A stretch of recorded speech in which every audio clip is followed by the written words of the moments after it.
अस्सलाम वालेकुम students, I hope you are all doing great. आप सब ठीक ठाक होंगे, हैरियस होंगे। तो अभी हम स्टार्ट करने लगे हैं 9th क्लास बायोलॉजी चैप्टर 1। तो इसमें हम देखेंगे कि सबसे पहले कि बायोलॉजी का इंट्रोडक्शन, बायोलॉजी क्या होती है। उसके बाद हम ये देखेंगे कि बायोलॉजी में हम कौन कौन सी चीज़ें स्टडी करते हैं, इसमें इसका मेन फोकस कौन सा होता है, मेन फोकस एरिया कौन सा है। उसके बाद नेक्स्ट चीज़ हम ये देखेंगे कि बायोलॉजी की मेजर डिवीजन कौन कौन सी हैं, कि कौन कौन सी मेजर डिवीजन को डिवाइड किया जाता है, मेजर कैटेगरीज कौन सी बनाई गई हैं इसमें। और फिर हम बात करेंगे कि बायोलॉजी की ब्रांचेस कौन कौन सी हैं, कौन सी मजीद आगे ब्रांचेस में हमारे पास बायोलॉजी में शामिल है। और उसके बाद हम तीसरी चीज ये देखेंगे कि बायोलॉजी का बाकी जो नेचुरल साइंसेज हैं उनके साथ क्या रिलेशन बन है। तो सबसे पहले अगर हम बायोलॉजी की बात करें तो बायोलॉजी जो है ये biology is called the science of life, कि इसके जिंदगी के बारे में कि कोई किसी भी जगह पे कोई जिंदगी कैसे पैदा होती है, क्यों पैदा होती है, अगर कोई जिंदगी पैदा हुई है, कोई लिविंग ऑर्गेनिज्म पैदा हुआ तो वो कैसे इवॉल्व हुआ है, और वो जिस इन्वायरमेंट में सर्वाइव कर रहा है वो कैसे सर्वाइव कर रहा है, उसके लिए इन्वायरमेंट से रिक्वायरमेंट कैसी कौन कौन सी है, और इन रिटर्न वो इन्वायरमेंट पे क्या इफेक्ट डाला है। तो ये सारी चीजें हम बायोलॉजी में स्टडी करते हैं जी। तो अगर हम इसकी टर्म की बात करें, जो बायोलॉजी टर्म है वो दो ग्रीक वर्ड से ड्राइव हुई है, जिसको एक को कहते हैं बायोस। बायोस का मीनिंग होता है लाइफ, यानी कि लिविंग ऑर्गेनिज्म। और लोगोस सेकंड वर्ड है लोगोस, का मतलब होता है स्टडी, या इसका मतलब होता है सोचना, वजह तलाश करना। तो बायोलॉजी का फिर अगर हम वर्ड बाय वर्ड मीनिंग की बात करें तो ये हमारे पास ये मतलब आएगा कि कोई जिंदगी के बारे में सोचना, या जिंदगी की वजह तलाश करना, या जिंदगी के ऊपर रिसर्च करना कि कहीं पे कोई जिंदगी है तो वो क्यों है और वो कैसे सर्वाइव कर रही है, और उसको कौन कौन सी चीजें हैं जो उसके सर्वाइवल के लिए खतरा बन सकती है।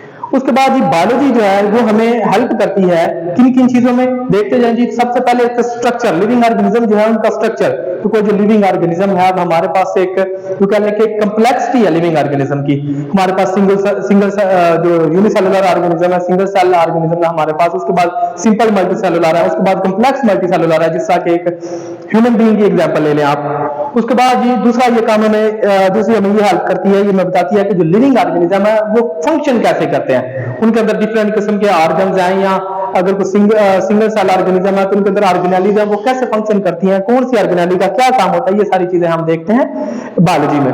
तीसरी बात अगर हम करते हैं इंटरेक्शन का, तब इस अर्थ प्लेनेट के ऊपर मिलियंस ऑफ लिविंग ऑर्गेनिज्म है, जिसमें इंसेक्ट्स भी आ जाते हैं, बर्ड्स भी आ जाते हैं, माइक्रो ऑर्गेनिज्म भी आ जाता है, मरीन एनिमल्स भी आ जाते हैं, सारे आ जाते हैं, प्लांट्स भी आ जाते हैं। तो फिर हम ये देखते हैं कि जो लिविंग ऑर्गेनिज्म है ये एक दूसरे के साथ इंटरेक्ट कैसे करते हैं, एक दूसरे के साथ कैसे कोऑर्डिनेट कर रहे हैं, एक दूसरे को इफेक्ट कैसे कर रहे हैं। जिस तरह एक फूड वेब चलती है कि प्रोड्यूसर है वो एक इकोसिस्टम के अंदर एनर्जी एंटर कर रहे हैं, वो कंज्यूमर है उसको कंज्यूम कर रहे हैं। तो ये सारे लेवल्स हम देखते हैं कि जो लिविंग ऑर्गेनिज्म एक एनवायरनमेंट में रहने वाला है वो एक दूसरे के साथ इंटरेक्ट कैसे कर रहे हैं जी।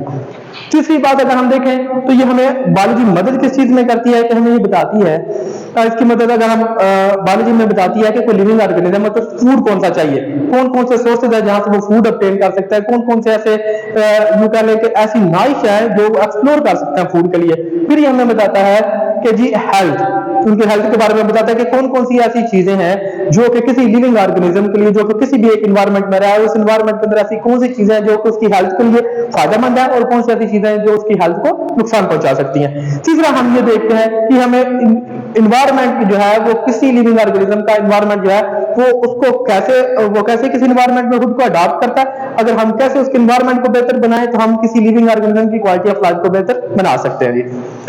उसके बाद हम अगर फील्ड की बात करते हैं तो बायोलॉजी में हम बायोलॉजी को तीन मेजर फील्ड में डिवाइड कर सकते हैं।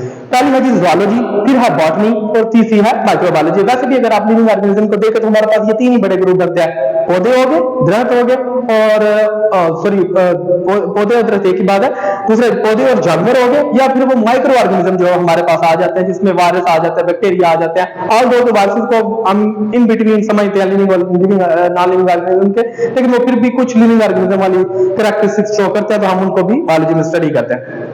फिर तीसरी हमारे पास जो चीज बचती है वो बच जाते हैं, बैक्टीरिया हो गए, वायरसेस हो गए, और फंजाई हो गए, इनके बारे में हम स्टडी करते हैं जी। वन बाय वन बात करें तो जूलॉजी है, जूलॉजी में हम एनिमल की स्टडी करते हैं। एनिमल का स्ट्रक्चर कैसा होता है, उनकी एनाटॉमी क्या होती है, वो एक दूसरे के साथ इंटरेक्ट कैसे करते हैं, उनका रिप्रोडक्शन मेथड कौन सा होता है, उनके लिए हैबिटेट कौन सा चाहिए होता है, उनके लिए फूड सोर्सेज कौन से होते हैं, और सबसे मेजर बात कि एनिमल जो है वो बिहेव कैसे करते हैं। बिहेवियर उनकी एक ऐसी प्रॉपर्टी है एनिमल की जो कि उनको माइक्रो ऑर्गेनिज्म से और जो प्लांट्स हैं उनसे थोड़ा सा सेपरेट करते हैं, उनको डिस्टिंग्विश करते हैं, क्योंकि एनिमल जो है वो इन्वायरमेंट से सीखते भी हैं, इन्वायरमेंट उनके बिहेवियर के ऊपर असरअंदाज भी होता है, तो लिहाजा वक्त के साथ साथ एनिमल जो है वो अपना बिहेवियर इवॉल्व भी करते हैं। तीसरी दूसरी जो डिवीजन है बायोलॉजी की मेजर, वो आ जाती है जी हमारे पास बॉटनी। बॉटनी जो है, botany is the study of plant. इसमें हम प्लांट्स के बारे में स्टडी करते हैं, प्लांट के स्ट्रक्चर, उनके फंक्शन और वो एनवायरनमेंट के साथ कैसे खुद को कंपेंसेट करते हैं, एनवायरनमेंट में कैसे सर्वाइव करते हैं, और हमारे लिए या क्योंकि प्लांट्स जो है वो इकोसिस्टम में प्रोड्यूसर्स हैं, तो वो दूसरों को फूड चेन की जो बुनियाद बना रहे हैं, वो दूसरों को कैसे फूड प्रोवाइड करते हैं और एनवायरनमेंट से वो न्यूट्रिएंट्स कैसे लेते हैं, तो ये सारी चीजें हम बॉटनी में देखते हैं। तीसरी हमारे पास आ जाती है माइक्रोबायोलॉजी। वो जैसे मैंने अभी आपको बता दिया, तो माइक्रोबायोलॉजी में हम ये देखते हैं कि जो माइक्रो ऑर्गेनिज्म है हमारे पास, जिस तरह वायरस, बैक्टीरिया और फंजाई वगैरह हो गए, तो उनकी क्या कैरेक्टरिस्टिक्स है, वो कौन से एनवायरनमेंट में रहते हैं, उनकी फूड रिक्वायरमेंट्स क्या है, उनका रिप्रोडक्शन मेथड कौन सा है, तो ये सारी चीजें हम माइक्रोबायोलॉजी में देखेंगे। अगर हम बायोलॉजी की ब्रांचेस की बात करें तो हमारे पास सबसे पहली चीज आती है मॉर्फोलॉजी। मॉर्फ का आपको पता, मॉर्फ का मतलब पता है कि किसी चीज की शेप कैसी है, तो मॉर्फोलॉजी में हम लिविंग ऑर्गेनिज्म की शेप के बारे में बात करते हैं। अब आप देखें तो मतलब जिस तरह ही आप ऑर्गेनिज्म की टाइप चेंज होती जाएगी, उनकी मॉर्फोलॉजी भी चेंज होती जाएगी। माइक्रो ऑर्गेनिज्म की एक और शेप होगी, जिस तरह वायरस, बैक्टीरिया वगैरह, फंजाई वगैरह है। और अगर एनिमल्स की बात करें तो उनमें एक वैरायटी ऑफ शेप्स है कि एक एनिमल इंसान की शेप हो रहा है, एक लाइन की शेप हो रहा है, कोई एक रेप्टाइल है उसकी शेप हो रहा है, तो हर एक ऑर्गेनिज्म जो उसकी शेप एक दूसरे से अलग है, उसकी हम मॉर्फोलॉजी में स्टडी करते हैं। और अगर किसी एक ऑर्गेनिज्म की कोई शेप ऐसी है तो उसको वो शेप क्या बेनिफिट दे रही है, उसकी क्या ड्रॉबैक्स है, वो सारी चीजें हम मॉर्फोलॉजी में देखते हैं। फिर जी आज जी एनाटॉमी। एनाटॉमी जो है ये यूं कहने की डीप स्टडी है किसी लिविंग क्रिएचर की।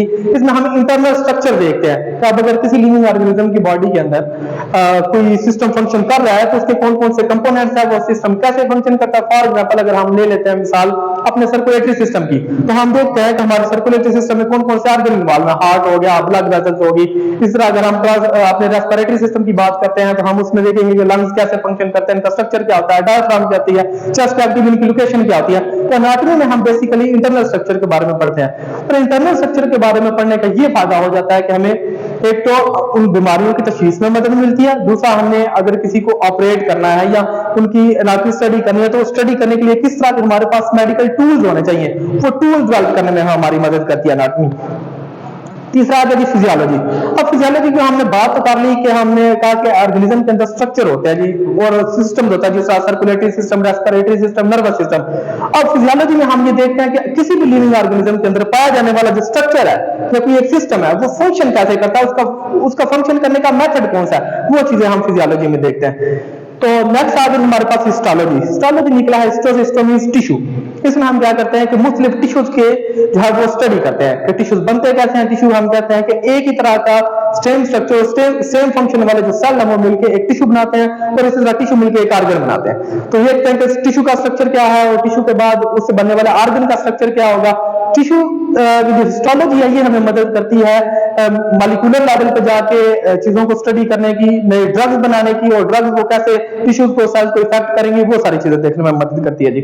नेक्स्ट हमारे पास आ जाता है जी साइटोलॉजी। साइटोलॉजी साइटो से नाम से आपको पता चल रहा होगा, मतलब सेल स्टडी। इसमें हम सेल के स्ट्रक्चर के बारे में पढ़ते हैं। फॉर एग्जांपल हम ये पढ़ते हैं कि सेल जो है तो चूंकि structural and functional unit of life है, तो हम देखते हैं कि इसका जो साइज छोटा है, सेल अमूमन छोटे साइज में पाए जाते हैं, माइक्रो स्ट्रक्चर होता है। तो ये माइक्रो स्ट्रक्चर इनको बेनिफिट दे रहा है या इसका कोई नुकसान हो रहा है, अगर क्या छोटा स्ट्रक्चर है तो वो कैसे बेनिफिट दे रहा है। फिर हम इसमें सब सेलुलर चीजें देखते हैं कि सेल के अंदर कौन कौन से ऑर्गेनेल्स पाए जाते हैं। फॉर एग्जांपल न्यूक्लियस है, साइटोप्लाज्म आ गया, उसके बाद हमारे पास आ गया माइटोकॉन्ड्रिया आ गया, गोल्गी बॉडी आ गया, एंडोप्लाज्मिक रेटिकुलम हो गए, राइबोसोम्स हो गए। ये सारी की सारी ऑर्गेनेल्स कैसे पाई जाती हैं, सेल के अंदर इनका क्या स्ट्रक्चर होता है, क्या फंक्शन होता है, सेल आगे डिवाइड कैसे करता है, सेल डिवीजन का क्या मेथड होता है, ये सारी चीजें हम सेल बायोलॉजी में, साइटोलॉजी में पढ़ते हैं जी। नेक्स्ट आ गया जी मॉलिक्यूलर बायोलॉजी। मॉलिक्यूलर बायोलॉजी में हम क्या करते हैं, जो लिविंग मॉलिक्यूल्स हैं, जो लिविंग ऑर्गेनिज्म के अंदर पाए जाने वाले मॉलिक्यूल हैं, उनका स्ट्रक्चर और फंक्शन के बारे में स्टडी करते हैं। फॉर एग्जांपल हम कार्बोहाइड्रेट्स के बारे में पढ़ते हैं, अमीनो एसिड्स के बारे में पढ़ते हैं, फैटी एसिड्स के बारे में पढ़ते हैं, जो कि हमारे मतलब बॉडी के अंदर बेसिक स्ट्रक्चर बना रहे होते हैं कि उनका बनने का मेथड क्या है, उनके काम करने का मेथड क्या है, और कौन कौन सी चीजें उनकी फॉर्मेशन को इफेक्ट करती हैं या कौन से केमिकल रिएक्शन में वो हिस्सा लेते हैं। तो ये सारी चीजें हम मॉलिक्यूलर बायोलॉजी में पढ़ते हैं। नेक्स्ट आ गई एम्ब्रियोलॉजी। एम्ब्रियोलॉजी बायोलॉजी की वो शाखा है जिसमें हम एक सेल की तब से स्टडी करते हैं जब पहला जाइगोट सेल बनता है और उससे आगे फिर सेल डिवाइड होते जाते हैं और सेल की डिफरेंशिएशन होती जाती है। कोई सेल एक सिस्टम बना रहा है, दूसरा बना रहा है। फॉर एग्जांपल शुरू में तो सारे एक ही तरह के, एक जाइगोट सिंगल सेल है, वो डिवाइड करेगा, उससे ब्लास्टुला स्टेज आएगी, मोरूला स्टेज आएगी, उसके बाद फिर क्या करेंगे, सेल खुद को डिफरेंशिएट कर लेंगे। कोई डाइजेस्टिव सिस्टम बना देगा, कोई सर्कुलेटरी सिस्टम बना देगा, कोई स्किन बना देगा, कोई स्केलेटल बना देगा। तो ये सेल कैसे मतलब एक सेल से आगे पूरे का पूरा ऑर्गेनिज्म कैसे बनता है, वो सारी की सारी डेवलपमेंट हम एम्ब्रियोलॉजी में देखते हैं। नेक्स्ट आगे जी हमारे पास जेनेटिक्स। जेनेटिक्स में हम ये देखते हैं, जेनेटिक्स बायोलॉजी की वो ब्रांच है जिसमें हम डीएनए और जीन की स्टडी करते हैं। कोई जो हेरिडिटरी मटेरियल है, यानी कि जो डीएनए है, वो कैसे एक लिविंग ऑर्गेनिज्म में बनता है, उसके कंपोनेंट्स कौन से हैं। जिस तरह हम डीएनए के बारे में देखते हैं कि न्यूक्लियोटाइड से बना होता है, फिर देखते हैं उसमें नाइट्रोजन स्पेसीज होती है, फला ये सारी चीजें देखते हैं। फिर हम ये देखते हैं कि ये जो जेनेटिक मटेरियल है ये किसी ऑर्गेनिज्म के लिए कितना जरूरी है। इसमें हम जीन मैपिंग भी करते हैं, पूरा जीनोम स्टडी किया जाता है। जिस तरह बैक्टीरिया का, एस्क्रिशिया कोलाई का जीनोम स्टडी किया जाता है, इंसान का जीनोम 2003 में कंप्लीट कर लिया गया था, वो स्टडी किया जाता है। इससे ये फायदा होता है कि जो जेनेटिक डिजीजेस पैदा होती हैं, जो सिंड्रोम पैदा होते हैं, उनको समझने में और उनके लिए मेडिसिन बनाने में और उनके इलाज के लिए बहुत मददगार साबित होती है जी, हेल्पफुल साबित होते हैं। नेक्स्ट आगे हमारे पास पैलेंटोलॉजी। पैलेंटोलॉजी होती है स्टडी ऑफ फॉसिल्स।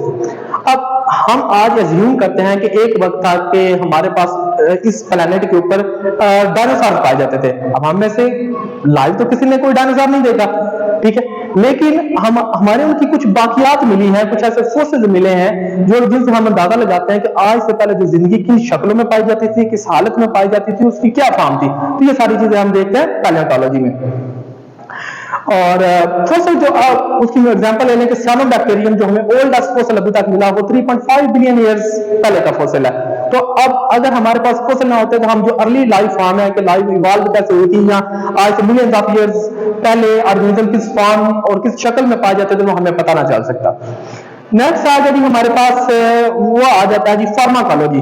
अब लिविंग ऑर्गेनिज्म है, वो नेचुरली सर्वाइव कर रहे हैं, बॉडी प्रॉपर्ली फंक्शन कर रही है, लेकिन कहीं ना कहीं ऐसा वक्त आता है कि उस फंक्शन में रुकावट आ जाती है, यानी कि कोई बीमारी, उसको किसी डिजीज का सामना हो जाता है। तो फार्माकोलॉजी में हम ड्रग्स के बारे में स्टडी करते हैं कि एक पर्टिकुलर टाइप की या कोई खास किस्म की ड्रग जो है ये किसी लिविंग ऑर्गेनिज्म की बॉडी में अगर जाती है तो ये कौन सी चीज को इफेक्ट करेगी, कौन सी ड्रग को कौन से फंक्शन को सही प्रॉपर चलाने के लिए हम कर सकते हैं, कौन सी बीमारी के लिए कौन सी ड्रग है। फिर हम इस फार्माकोलॉजी में देखते हैं कि अगर कोई पैथोजन जिस तरह के बैक्टीरिया वगैरह कोई रेजिस्टेंट हो जाता है किसी एक वैक्सीन के लिए, तो उसके नई वैक्सीन कौन सी बनानी है और नई वैक्सीन को कंट्रोल करना है, कैसे करना है। तो ये सारी चीजें हम फार्माकोलॉजी में देखते हैं जी स्टूडेंट्स। तो नेक्स्ट जिस चीज के बारे में हम डिस्कस करेंगे वो है जी टैक्सोनॉमी। टैक्सोनॉमी जो है बेसिकली ये क्लासिफिका, इसमें हम क्लासिफिकेशन करते हैं लिविंग ऑर्गेनिज्म की। हम यूं कह लें कि हम की ग्रुपिंग करते हैं, उनको मुख्तलिफ ग्रुप्स में डिवाइड करते हैं, क्योंकि जैसा भी मैंने आपको बताया कि ऑर्गेनिज्म जो है या जो इतने भी लिविंग ऑर्गेनिज्म है इनकी एक अच्छी खासी डाइवर्सिटी है। तकरीबन 5 लाख के करीब लिविंग ऑर्गेनिज्म जो एनिमल्स हैं उनकी स्पीशीज पाई जाती है, 1.5 मिलियन स्पीशीज ऑफ इंसेक्ट्स हैं।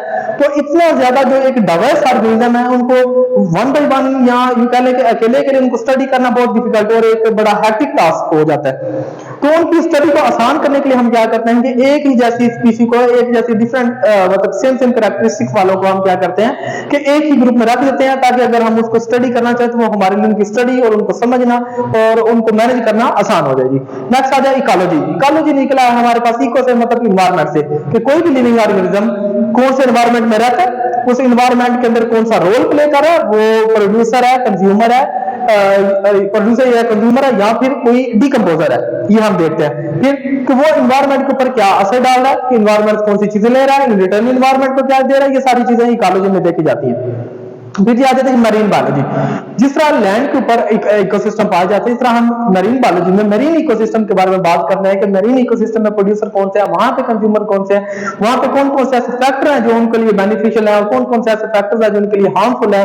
और दूसरा हम ये देखते हैं कि जो मरीन इकोसिस्टम है या मरीन बायोलॉजी या जो समुद्र के अंदर पाए जाने वाले जिंदा जानवर है वो हमें कैसे फायदा दे सकते हैं, हम उन्हें अपने फायदे के लिए कैसे यूज कर सकते हैं, और हमारी कौन कौन सी जो ह्यूमन की एक्टिविटीज हैं जो कि मरीन ऑर्गेनिज्म को जो है उनके लिए खतरा बनी है। फॉर एग्जांपल हम कोरल्स की स्टडी करते हैं कि कोरल्स क्या होते हैं, उनसे हमें लाइमस्टोन वगैरह मिलता है। फिर हम देखते हैं कि कोरल्स हैं वो स्पॉनिंग के लिए यानी कि मछलियों को सिंपल कह लें कि उनके अंडे देने के लिए और उनकी रिप्रोडक्शन के लिए बहुत जरूरी होते हैं। लेकिन अभी फिजिकल ह्यूमन एक्टिविटीज की वजह से क्या हो रहा है कि जो जितने भी कोरल्स हैं वो डैमेज हो रहे हैं। तो नेक्स्ट आ गई हमारे पास पैथोलॉजी। पैथोलॉजी में हम एक्चुअली में ये देखते हैं कि कोई भी जो लिविंग ऑर्गेनिज्म है उसका किसी दूसरे भी यूं कह लें कि जरासीम के साथ कह लें या किसी ऐसे माइक्रो ऑर्गेनिज्म के साथ इंटरेक्शन हो तो जो उसको बीमार कर सकता है या उसकी बॉडी के नॉर्मल फंक्शन को डिस्टर्ब कर सकता है, वो चीजें हम पैथोलॉजी में देखते हैं कि कोई भी ऑर्गेनिज्म जो है उसके लिए कौन कौन से दूसरे ऑर्गेनिज्म माइक्रो ऑर्गेनिज्म जो है वो कौन कौन से खतरा हो सकते हैं, वो उसकी बॉडी के अंदर कोई भी बीमारी जो पैदा कैसे होती है, यानी कि यूं समझ लें कि डिजीज के काज के बारे में देखते हैं कि काजेज कौन कौन से हैं, फिर जब डिजीज हो जाती है तो वो किसी लिविंग ऑर्गेनिज्म को इफेक्ट कैसे करती है, फिर हम ये देखते हैं पैथोलॉजी में कि हम कौन कौन से ऐसे प्रिवेंटिव मेथड है तो कौन कौन सी ऐसी प्रिवेंशन है जो हम यूज करके किसी भी डिजीज से बच सकते हैं। और एट द लास्ट फिर हम ये देखते हैं कि अगर कोई ऑर्गेनिज्म कोई लिविंग ऑर्गेनिज्म किसी बीमारी का शिकार हो गया है तो हम उसको उस बीमारी से उसका छुटकारा कैसे मुमकिन है, उसको छुटकारा कैसे दिलवा सकते हैं। फिर आगे जी इम्यूनोलॉजी। इम्यूनोलॉजी में बीमारियों के बारे में स्टडी किया जाता है, ये देखा जाता है कि जो हमारा इम्यून सिस्टम है वो बीमारी फैलाने वाले जो पैथोजेंस क्या लें, ठीक है, या डिजीज काजिंग जो एजेंट्स होते हैं उनके खिलाफ कैसे काम करता है और हमारे इम्यून सिस्टम का स्ट्रक्चर क्या है, कौन कौन से सेल हैं जो हमारा इम्यून सिस्टम बनाते हैं, वो फंक्शन कैसे करता है और उनका स्ट्रक्चर क्या होता है जी। नेक्स्ट हमारे पास आ जाता है अगर हम बात करेंगे relation of biology with other branches. अब बायोलॉजी एक कम्प्लेक्स और डाइवर्स फील्ड है तो इसका दूसरे जो नेचुरल साइंसेस के साथ भी रिलेशन बनता है, जैसा कि केमिस्ट्री होगी, फिजिक्स होगी, एक्सेट्रा, मैथ्स कह लें, स्टैटिस्टिक्स कह लें, सबके साथ इनका एक रिलेशन बनता है। वन बाय वन वो देखते हैं जी। सबसे पहले आ गई बायोकेमिस्ट्री। अब लिविंग ऑर्गेनिज्म जहां वो एक मशीन की तरह सारे काम कर देते हैं, हर एक ऑर्गेनेली का, हर एक ऑर्गन का, हर एक ऑर्गन सिस्टम का एक अलग फंक्शन होता है, वो फंक्शन में उसमें डिफरेंट किस्म के केमिकल रिएक्शन हो रहे हैं। फॉर एग्जांपल आप इसकी मिसाल ले लें कि ह्यूमन डाइजेस्टिव सिस्टम का जब हम खाना खाते हैं तो डिफरेंट किस्म के एंजाइम जो हैं वो उसको ब्रेक डाउन करते हैं, उसको डाइजेस्ट करते हैं और वो बॉडी में अब्सॉर्ब होता है, फिर सेलुलर रेस्पिरेशन के जरिए वो सारे के सारे केमिकल रिएक्शन होते हैं, या पौधे जो हम फोटोसिंथेसिस के एक केमिकल रिएक्शन के नतीजे में खुराक कैसे तैयार करते हैं। तो लिविंग ऑर्गेनिज्म के अंदर होने वाले जितने भी केमिकल रिएक्शंस हैं जो कि उनको फायदा दे रहे हैं, जिसकी बिना पर उनकी बॉडी वर्क कर रही है, वो सारी चीजों की स्टडी हम किसमें करते हैं जी, बायोकेमिस्ट्री में। फिर आगे हमारे पास बायोफिजिक्स।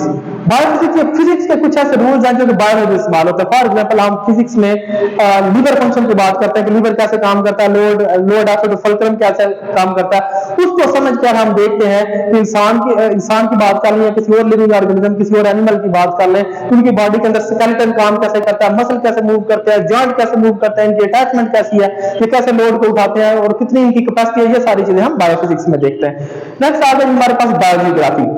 अब फिर वही बात रिपीट होगी कि लिविंग ऑर्गेनिज्म की इतनी ज्यादा डाइवर्सिटी है कि जमीन के तकरीबन हर एक खित्ते में लिविंग ऑर्गेनिज्म पाए जाते हैं। कहीं पे एनिमल पाए जाते हैं, प्लांट्स पाए जाते हैं, कहीं पे अगर इनकी थोड़ी यूं कहने की तादाद कम है तो वहां पे इंसेक्ट्स वगैरह तो लाजमी पाए जाते होंगे। तो हम ये देखते हैं जो डिफरेंट रीजन्स हैं उनमें कितनी डाइवर्सिटी है। अगर कोई रीजन ऐसा है जिसकी डाइवर्सिटी बहुत रिच है, वहां पर बहुत सारे लिविंग ऑर्गेनिज्म पाए जाते हैं, तो फिर हम ये देखते हैं कि ऐसे कौन सा फैक्टर है कि यहाँ पे इतने ज्यादा लिविंग ऑर्गेनिज्म सर्वाइव कर रहे हैं, वो इस इन्वायरमेंट में रहना प्रेफर करते हैं। या अगर किसी रीजन में कोई ऐसा इलाका है जहाँ पे ऑर्गेनिज्म कम पाया जाता है, लिविंग ऑर्गेनिज्म कम पाया जाता है, तो हम ये देखते हैं कि यहाँ पे लिविंग ऑर्गेनिज्म कम होने की क्या रीजन है जी।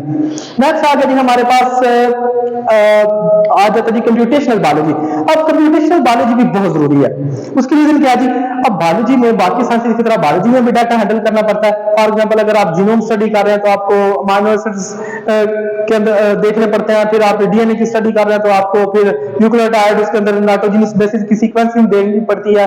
और अगर आप उस पे काम कर रहे हैं, एवोल्यूशन पे काम कर रहे हैं, तो आप मुख्तलिफ सैंपल से डाटा लेते हैं, उनको एनालाइज करते हैं, उनका एनालिसिस बिल्डअप करते हैं, उनके दरमियान रिलेशन देखते हैं, तो सब में कंप्यूटेशन और न्यूमेरिकल डाटा यूज होता है। नेक्स्ट आ जाएगी बायोटेक्नोलॉजी। ये यूं कह लें कि बायोलॉजी की मोस्ट एडवांस्ड यूं कह लें कि ब्रांच है, उसका जो मोस्ट एडवांस जो है एक फील्ड है बायोलॉजी की। वो कैसे, क्योंकि इसमें हम क्या करते हैं कि पहले जिन ऑर्गेनिज्म को हम समझ लिया आता है, उनके स्ट्रक्चर को समझ लिया आता है, उनके जीनोम को समझ लिया आता है, हम दूसरे ऑर्गेनिज्म को अपने फायदे के लिए इस्तेमाल करते हैं। कि फॉर एग्जांपल हम इंसुलिन पैदा करने के लिए जो कि पहले लिविंग ऑर्गेनिज्म से हासिल की जाती थी, एनिमल वगैरह से ली जाती थी, अब हम क्या करते हैं कि बैक्टीरिया जो है उनसे हम इंसुलिन प्रोड्यूस करवाते हैं। कि हम अपनी मर्जी का एक जीन जो कि इंसुलिन प्रोडक्शन जीन है वो हम बैक्टीरिया में इंसर्ट करते हैं, तो बैक्टीरिया रिप्रोड्यूस करते हैं, तो वो अपने बाकी सारे प्रोटीन के साथ साथ वो इंसुलिन भी बनाते हैं, जिससे हम बाद में बैक्टीरिया से इंसुलिन एक्सट्रैक्ट करते हैं और फिर हम ह्यूमन यूज के लिए उसको मार्केट में अवेलेबल कर देते हैं।